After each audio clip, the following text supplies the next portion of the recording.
forma interior. Então, se colocaram à disposição para essa nova forma de encarar a vida, de evoluir, de prestar assistência ao próximo, de pregar o evangelho, de aceitar a boa nova, de renovar a sua fé, de fazer a sua íntima, né? Por isso não foi dito isso à multidão, mas sim aos 12 espíritos, aos 12 discípulos. Inclusive, dessa forma, enfatizando que não seria fácil, mas sim que teria que ser trabalhado. E que não seria para coisas simples, mas para limpar os leprosos. Nós sabemos, ou quem não sabe, fica aqui a notícia, a informação, a hanseníase e a lepra é uma doença contagiosa e que até hoje nós temos um paliativo, mas não uma cura de 100%. Hoje temos a cura, mas naquela época não existia cura.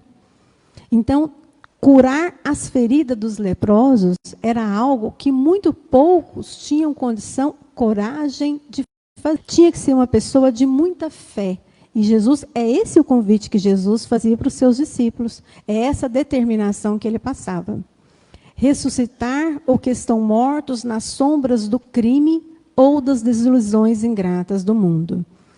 Acompanhar, ir buscar, trazer os que estão no crime para as sociedades, procurar trabalhar com eles o novo entendimento, o novo padrão de conduta de Jesus, não era muito fácil também naquela época. As leis não estavam tão rígidas como nós temos hoje, como Cláudio fala. Você anda na rua, tem câmara de segurança, tem câmara fiscalizadora, se você passa no semáforo, ela já fotografa rapidamente e você leva uma multa.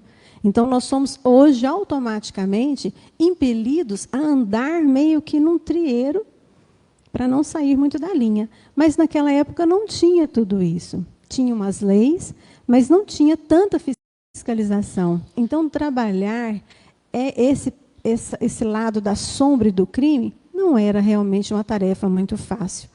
E aqui fala também das desilusões ingratas do mundo. Eu acredito que aqui está se remetendo às dores da alma. Como hoje, nós temos a depressão, naquela época nós tínhamos as desilusões, né? E ele pede para que seja esclarecido todos os espíritos que se encontram nas trevas, dando de graça o que de graça vos é concedido. Então, eu gosto muito dessa tradução, porque ela mostra aqui o quão difícil foi para os discípulos aceitar essa determinação que Jesus fez com tanta afirmativa. Eu diria até que com tanto, não era para qualquer um. E aqui eu quero reforçar algumas palavras, o significado delas. Restituir a saúde aos doentes. Para a Organização Mundial da Saúde, saúde é o completo físico, mental e social. Então, não é, gente, a saúde do corpo material. Não é uma doença da pele, a hanseníase. Não é um problema de coração. Saúde é holístico, é integral. É o corpo integral, que envolve o emocional, que envolve o físico e que envolve o social. Mas vamos lá, não foi isso que Cristo pediu? Curar os enfermos, limpar os leprosos, que se diz respeito aqui à carne. Ressuscitar os que estão mortos das sombras do crime e das desilusões ingratas, isto é, do emocional. E também do social. Esclarecei os espíritos que se encontram nas trevas. Isto é, trazer esses irmãos atrapalhados, ainda com dificuldades, para o convívio social mais harmônico, na nova condição de conduta que Jesus trouxe para nós. Então, essa é uma definição de saúde da Organização Mundial da Saúde, que que vem de encontro com o que Jesus preconizou para a saúde. O físico, que é o corpo material, o social e também o mental. E, dentro do Espiritismo de A a Z, da Federação Espírita Brasileira, tem lá um trechinho, um livro de pensamentos em harmonia com as leis de Deus, que saúde é um dom divino. Um dom divino. Nós sabemos, depois de Covid, que está tão próximo de nós, né, para a gente relembrar, a saúde é muito valiosa. Então, ela pode ser comparada a um dom divino. E tem também uma falazinha, dentro desse livro de A a Z, que diz que doentes é uma pessoa que o Senhor nos manda socorrer. Está dentro de ideias e ilustrações. Então, doente, não fala do quê, não importa qual é o tipo de doença, é uma pessoa que Jesus nos manda socorrer. E essa foi a mensagem dita aos 12 apóstolos, né?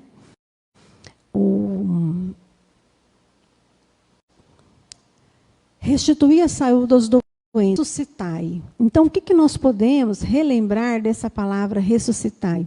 É um renascer da alma. É um reviver. Leon Denis, dentro de cristianismo e espiritismo, diz que a espiritualização da forma humana para ela são dignos.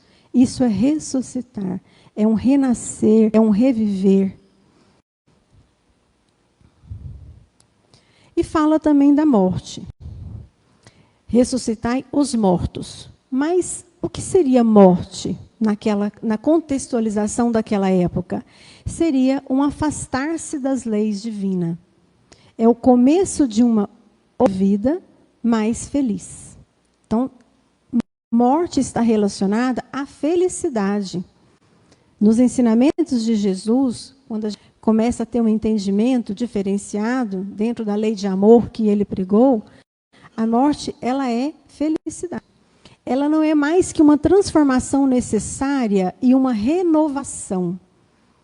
A morte, ela permite que a gente renove. Tem até uma piada, que eu não me recordo qual é, nem vou contar aqui, mas que fala, já pensou uma sogra de 1000 anos? Né? Então, já pensou a gente com as nossas dificuldades, com o nosso mau humor, com o nosso ronco, enfim, com 1000 anos, né? Então, a morte, o renascimento, a morte nos permite melhorar e renovar, já que nós temos total convicção de que a vida não se encerra aqui, com essa morte. E naquela época, alguns desses autores dizem que é uma modificação, não da personalidade, mas, porém, da constituição dos princípios elevados do ser humano.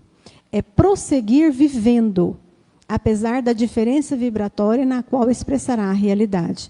Estão no Temas de Vida e da Morte, de Manuel Filomeno. E se entendia naquela época que a morte era um afastar da lei divina, era um adoecimento. Inclusive, no Livro dos Espíritos, na questão 614, fala que é infeliz, só é infeliz quando se afasta da lei natural, desta lei natural. Que lei natural? A lei divina. Então, nós só somos infelizes, nós só morremos, já que Jesus e os discípulos mostram a morte como uma felicidade. Então, nós só morremos, só adoecemos, como nos afastamos da lei divina, que é uma lei natural. E aí vamos, então, vou citar um outro textinho aqui de Lucas, capítulo 15, lá no Filho Pródigo. Essa é a parte, para quem, só para relembrar, do Filho Pródigo, essa parábola que Jesus nos contou. Ele fala do filho que, pegando as suas posses, resolveu sair para o mundo, ter as suas próprias experiências. E o pai ficou em casa com o filho mais velho.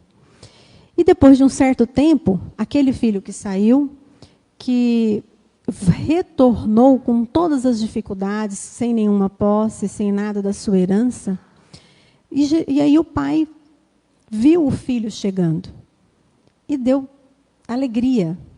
Ficou muito feliz, pediu que os funcionários matassem um rebanho, um animal, para que fosse feito uma festa, porque o seu filho estava voltando.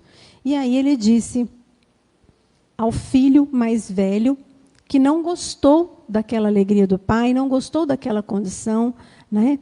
Então o pai disse ao filho, tu sempre estás comigo, e todas as minhas coisas são tuas.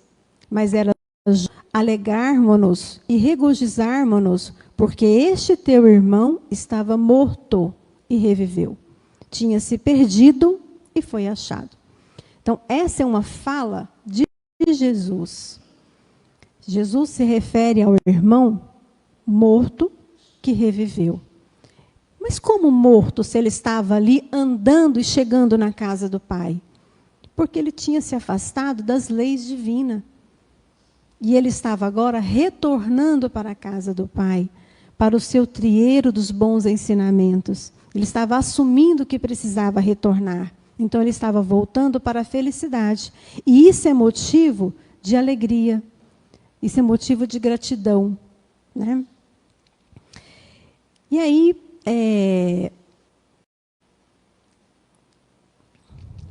nós temos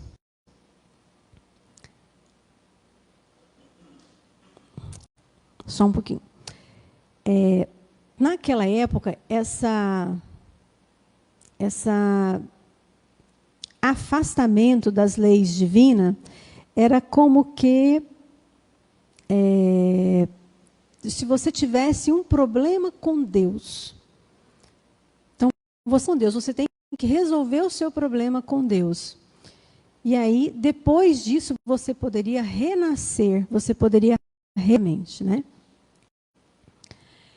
Quando Jesus curava os doentes que iam ao seu encontro, o seu objetivo era curar os corpos para indiretamente despertar as almas. Então, é isso aí. A doença está ligada às dificuldades que nós temos de outras vidas ou dessa vida. E quando nós curamos o nosso corpo físico, nós precisamos e estamos procurando curar o nosso perispírito, o nosso entendimento das nossas dificuldades, né? Aqui, eu quero mostrar para vocês, quando fala de leprosos e de curar, principalmente de curar, é o resolver aquele problema com Deus. Naquela época, um leproso, por ser uma doença incurável e ser muito contagiosa, eles eram isolados em vilas. Eles eram retirados da sociedade e eram considerados como mortos. Eles não podiam retornar à cidade, visitar ninguém, buscar por remédio, buscar por ajuda. Eles não podiam sair daquela vila onde eles eram isolados. Então, é como se eles estivessem mortos. E o apodrecimento que essa doença provoca na pele, e que naquela época não tinha nada que melhorasse, né? Hoje nós não vemos isso mais com tanta frequência, mas naquela época era assustador ver uma pessoa apodrecendo, caindo os pedacinhos dos dedos, necrosando, e que tinha um odor fétido. Então, era algo muito complicado. E muitos entendiam que isso era um problema com Deus. É como se eu fui criada por Deus perfeita, mas adquiri uma doença e estou apodrecendo o meu material, que é o que Deus criou. Então, eu precisava me reencontrar, eu precisava resolver o meu problema com Deus, para ter essa cura. Então, procurar em Deus a nossa cura era muito importante para aqueles irmãos da época. E remete a nós, hoje, também nas nossas dificuldades. A nossa dificuldade ou a nossa doença física, material do nosso corpo físico, está intimamente relacionada às nossas dificuldades de sentimento, às nossas dificuldades de outras vidas, né? Então, essas nossas imperfeições e as nossas fragilidades é a reflexão, reflete, né, na nossa doença do corpo físico. E Jesus, de uma forma simples, impunha a mão e falava: quero, sede curado. Era assim que Jesus fazia. Mas e aí, nós somos Jesus? Nós conseguimos fazer isso? E os discípulos conseguiam fazer isso? Então, naquela época, era necessário que, após essa fala de Jesus, ser curado, eles tinham que se apresentar a uma autoridade. A partir do momento que Jesus curava, ou os discípulos curavam, eles tinham que se apresentar e se reescrever na vida. Eles passavam a ter vida novamente. Então, quando Jesus falava, vá e se apresente à autoridade, não é para divulgar, não era para mostrar, fazer marketing, não era nada disso. Era simplesmente porque a pessoa que não fosse até a autoridade, para ser escrito no livro da vida, não poderia restituir à sociedade, não poderia retornar à vida social, né? Não é uma individualidade real, mas sim a expressão das paixões que procedem da liberdade humana. Então, os demônios, os leprosos, essas doenças, eu quero dizer aqui, não é uma individualidade real, mas sim a expressão das paixões que procedem da liberdade humana. A liberdade que Deus nos dá, o livre-arbítrio, é que às vezes nos faz transgredir as leis divinas, nos atrapalhando. É simplesmente a nossa individualidade e essa liberdade que nos faz cometer alguns delitos, né? E aqui, o corpo sadio traz as doenças da alma. O corpo sadio pode trazer as nossas doenças psíquicas, de sentimento, depressão. E o corpo doente está tratando o espírito imortal. Então, muitas vezes, até eu ouvi algumas falas, de que a pessoa que está com o corpo físico doente é um spa para o espírito. Porque ele tem a necessidade de ter aquele corpo doente para se reencontrar, para se reerguer, para se reescrever no livro da vida após a morte, da vida eterna, né? E o físico só reflete o problema que está enraizado na nossa alma. E nós? Por que nós refletimos sobre tudo isso, sobre o dom de curar? Nós somos o discípulo que já está a caminho com o dom da cura? Caminhamos com o olhar atento à saúde dos nossos irmãos? Já às vezes nós temos a saúde, mas e o nosso irmão, que está na caminhada junto conosco? Ou somos ouvintes, isto é, a multidão? Como está a nossa saúde mental, social e física? Estamos abertos à cura? Por que todos esses questionamentos? Vamos entender aqui. Aqui, na nossa casa espírita, o objetivo do trabalho do atendimento às enfermidades físicas é curar quando possível, aliviar muitas vezes e confortar sempre. Então, em cima daqueles questionamentos que eu fiz do dom de curar, como estamos nós com o dom de cura, eu quero dizer o seguinte: todos nós já recebemos de Jesus, quando os apóstolos ouviram de Jesus, curai, expulsai. Jesus não perguntou se tinha alguém preparado. Da mesma forma, hoje nós já recebemos de Deus, de Cristo, alguns dons. Por estarmos, muitos de nós temos saúde, temos experiência de vida que nos ajuda a evoluir, temos a alegria de sorrir, temos bens materiais que nos permitem ter um conforto, ou o consolo de uma pessoa amiga que nos faz muito bem, várias possibilidades de evolução. Às vezes somos isentos de influências negativas, isto é, das obsessões. Então, tudo isso que eu disse, são dons de cura, e que nós podemos utilizar para a nossa cura pessoal. É um merecimento que nós temos de estar aqui encarnados com todas essas possibilidades. E devemos usar essas possibilidades para a nossa cura individual e para a cura do nosso irmão. Não estou dizendo que nós vamos chegar no nosso irmão, impor as mãos e fazer como Jesus. Mas com o nosso sorriso, com certeza, nós vamos dar esse conforto. Com as nossas palavras ou com o nosso ouvir, nós podemos aliviar a dor, a angústia de alguém. Nós podemos, talvez, com um simples ato, levar à cura. Eu quero lembrar aqui de uma não vou citar o nome, mas é uma enfermeira aqui da nossa cidade, que trabalha no regional e no SAMU.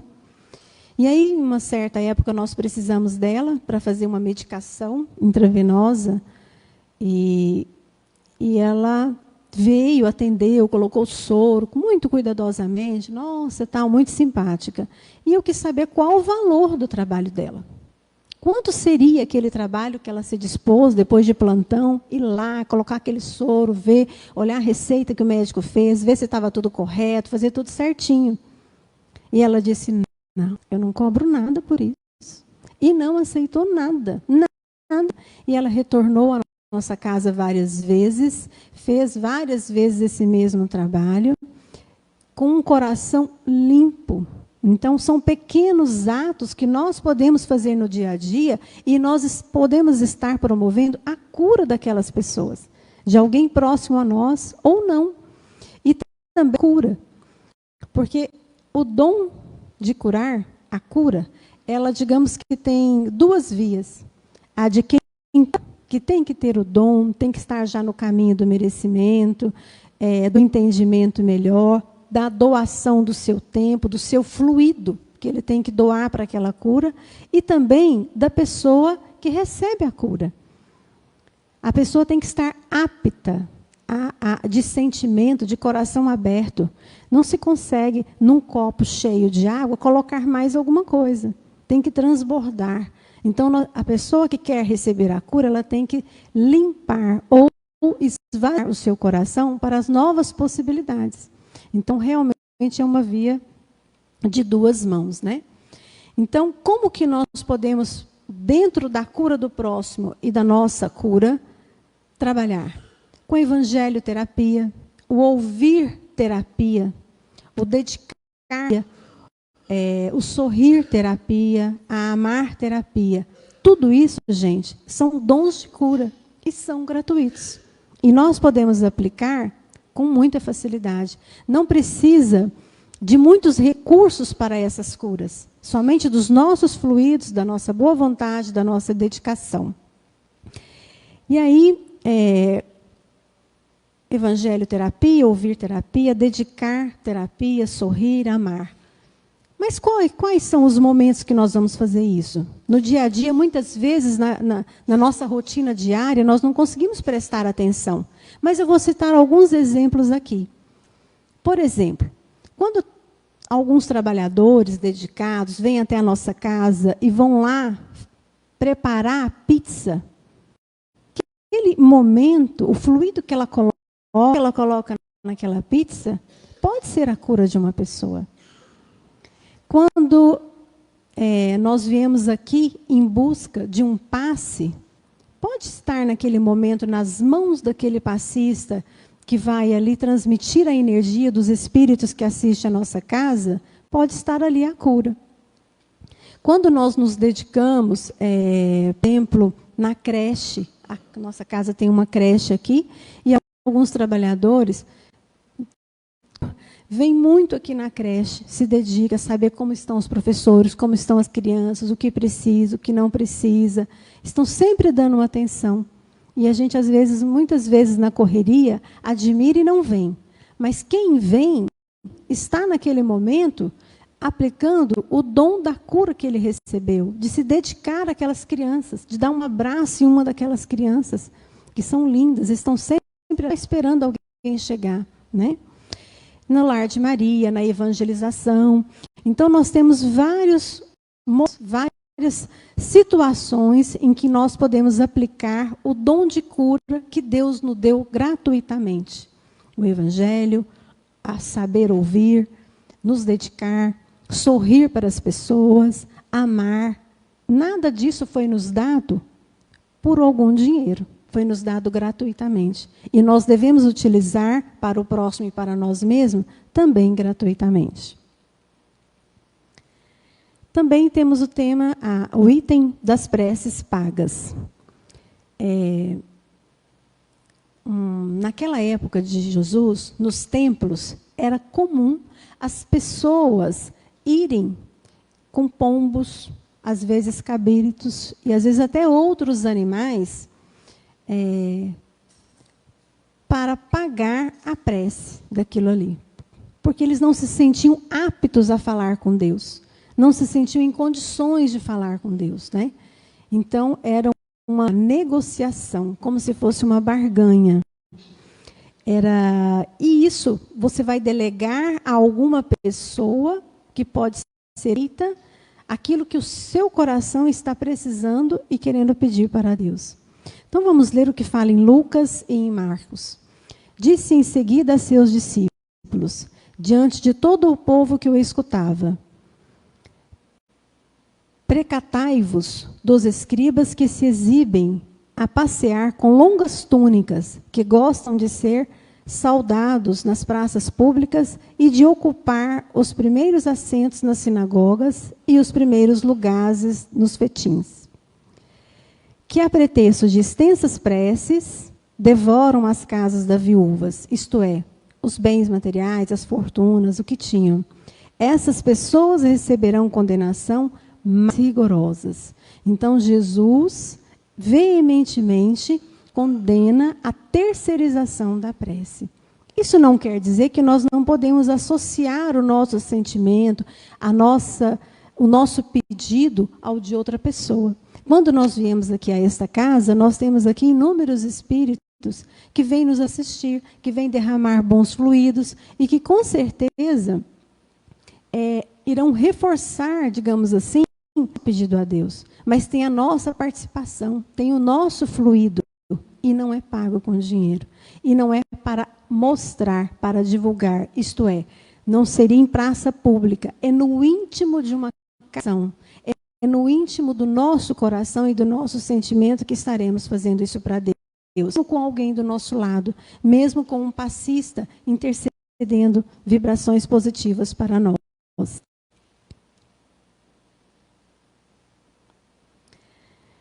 E nós exibimos ou omitimos o nosso sentimento, a nossa prece? Pagamos ou não? E vamos delegar a quem fazer essas preces, esses pedidos a Deus? E quando delegamos? O que eu quero questionar aqui é que muitas vezes nós estamos lá no conforto do nosso sofá, na frente da nossa televisão, cansados do nosso dia de trabalho, e pensamos: meu Deus, eu preciso ir até a casa espírita e quero pedir a Deus que melhore o meu sentimento, que melhore, ajude o meu filho, mas nós não damos um passo para pegar o filho e levar até a casa.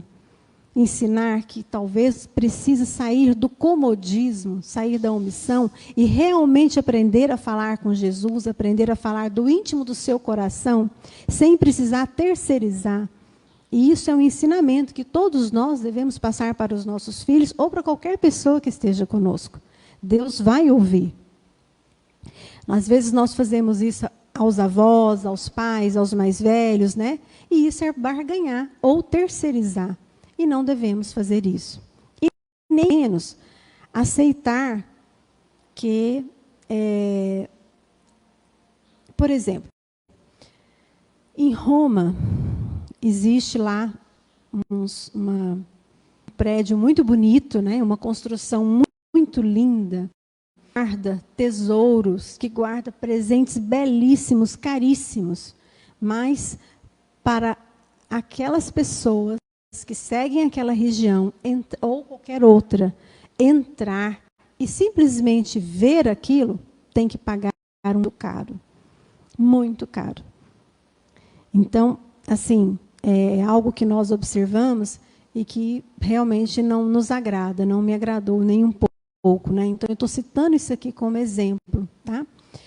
Para essa fala nossa, os mercadores expulsos do templo. Eles vieram em seguida a Jerusalém. E Jesus, entrando no templo, começou por expulsar dali os que vendiam e compravam. Derrubou as mesas, os cambistas, as bancas dos que vendiam pombos, e não permitiu que alguém transportasse qualquer utensílio pelo templo. Ao mesmo tempo os instruía, dizendo: não está escrito: minha casa será chamada casa de oração por todas as nações? Entretanto, fizeste dela um covil de ladrões.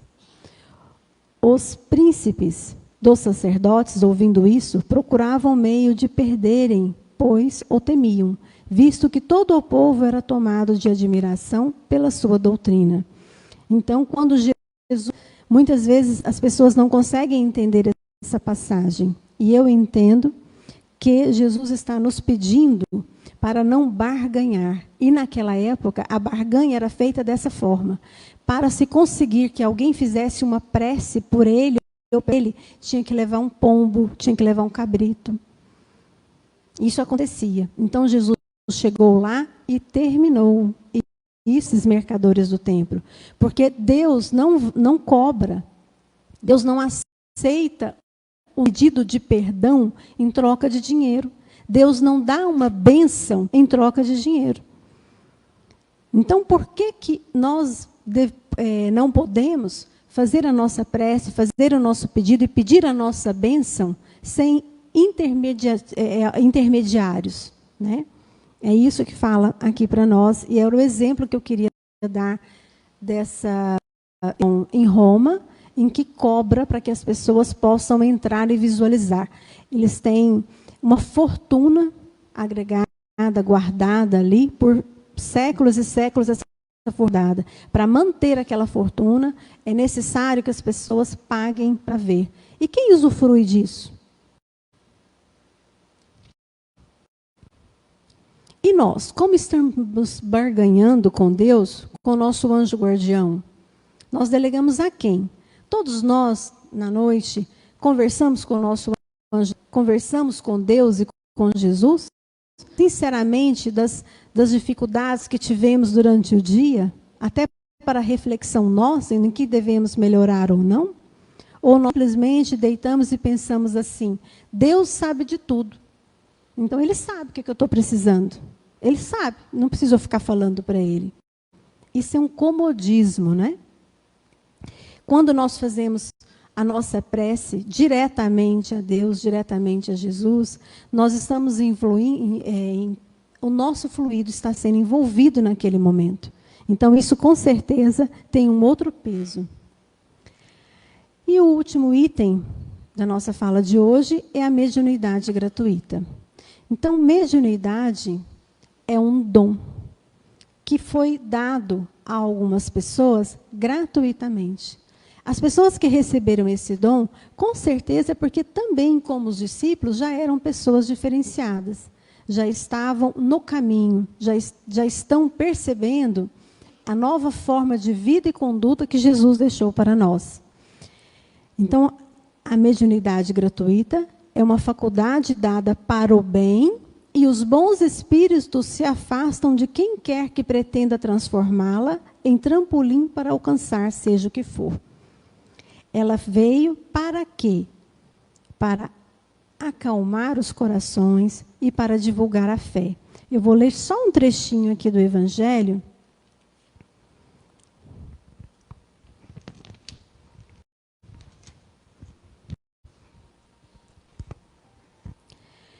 Quem conhece as condições em que os espíritos bons ficam, a repulsa que sente por tudo que é de interesse egoísta, e sabe quão pouco é preciso para os afastar, jamais poderá admitir que os espíritos superiores estejam à disposição do primeiro que apareça e os convoque a tanto por sessão. O simples bom senso repele semelhante ideia. Não seria também uma profanação em por dinheiro os seres que respeitamos ou que nos são caros?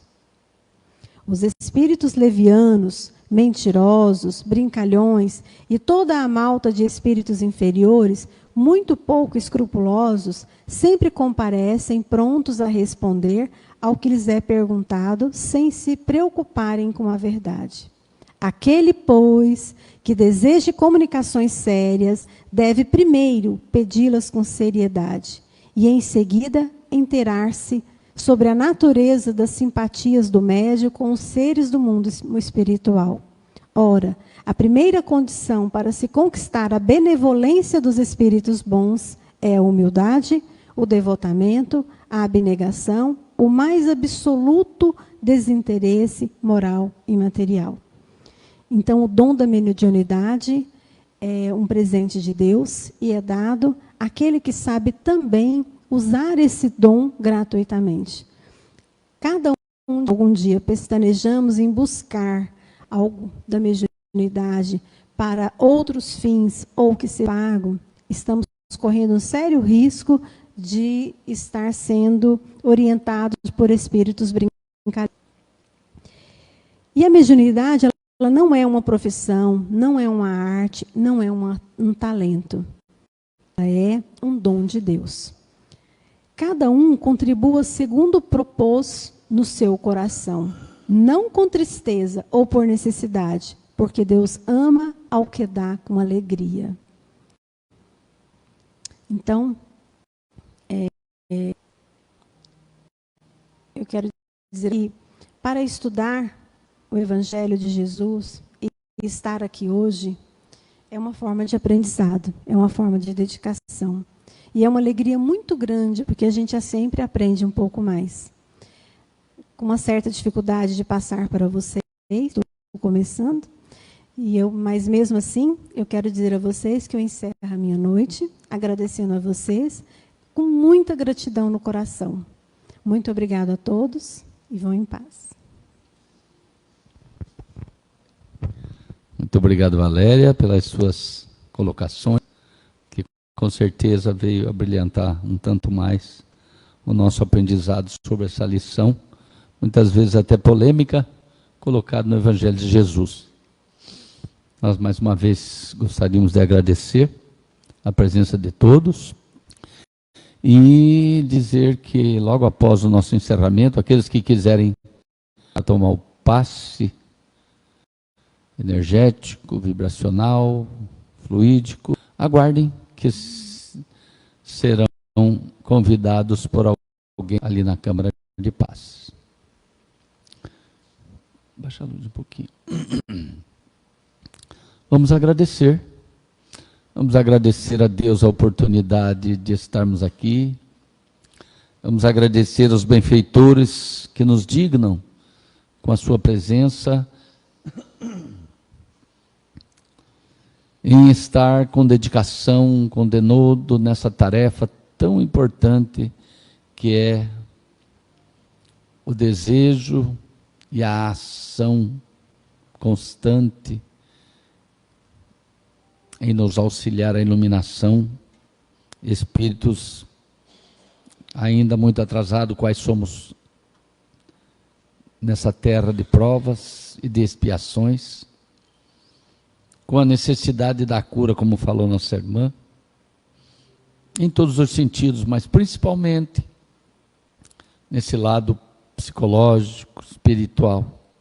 Jesus, nosso amigo incondicional, atende às nossas necessidades. Que, se possível, Senhor, tenhamos a bênção da saúde do corpo, mas, acima de tudo, que possamos ter o equilíbrio da alma. Porque, como falamos logo no início, na nossa pequena página de reflexão, tudo é uma consequência, nossa própria dificuldade, a nossa própria doença, a nossa própria perda momentânea. Tudo são consequências para que aprendamos realmente o caminho da verdadeira iluminação. Que Jesus nos abençoe a todos e uma boa noite.